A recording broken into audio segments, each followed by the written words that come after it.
Now we are going to discuss about voice XML overview.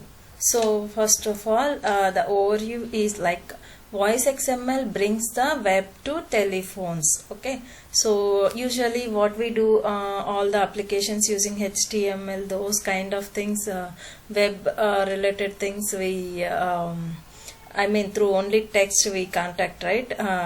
We connect. So, but if you wanted to connect through voice, then voice XML will comes into the picture.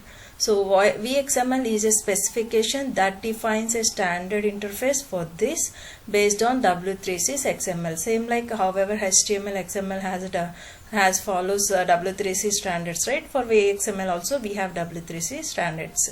So we need to follow that specifications if you are going to implement a VXML code. And user application interacts by speaking to each other via telephone. So mainly it concentrates the voice related applications.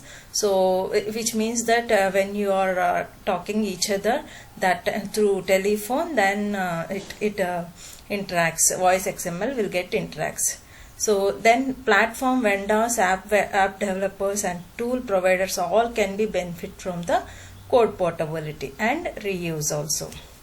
Next, it is an open standard and it supports the speech recognition and synthesis, and also it is platform independent. It can integrate with other technologies like any other technologies like service logic, if you see. So other technologies, HTML, JSP, any kind of technologies, it will interact with the .NET, anything.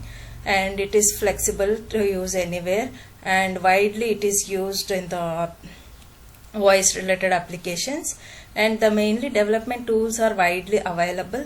So it requires specific hardware and software can improve the customer experiences. The main goal of this voice XML is it separates the user interaction code from the service logic, which means in voice XML user interaction code will be available in front of voice, like in the telephone how we are talking each other, that we call it as a VXML, and from the service logic. If you see, I explained in architecture clearly this point. And to bring the power of the web development and content delivery to voice applications. So this is the main goal of the VXML, we can say.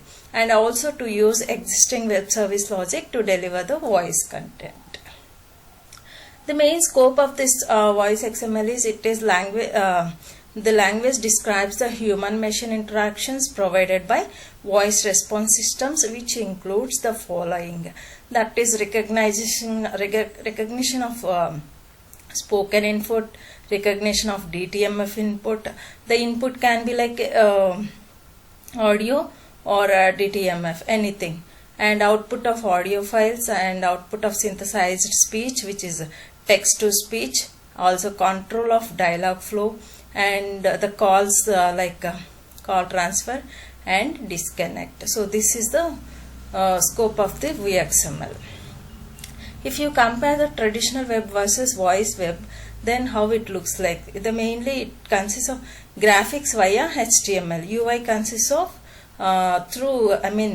UI we developed using HTML, and voice in voice web UI we used by using VXML we developed it.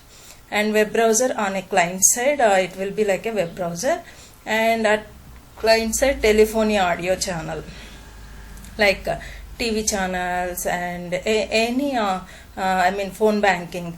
Okay, so that we can say it as a voice web, and it is web server at server side, and this will be like a browser or voice interpreter come web server. So these are the main differences between traditional web and voice web. And if you see the advantages, it is mainly efficient customer service, which is voice XML applications can improve customer service by providing fast and efficient response to the callers, and also reducing the need for live agents and wait times as well. It is scalable, which means that voice XML applications can scale to support large number of users and high call volumes, also making them suitable for enterprise level applications. Also it has wide range of applications. Voice XML can be used to create a wide range of applications, which includes IVR systems, customer service systems, voice activated devices, and voice based search engines. And voice XML is mainly cost effective, so it is less cost and easier to build voice applications, and it supports recording of user input as well.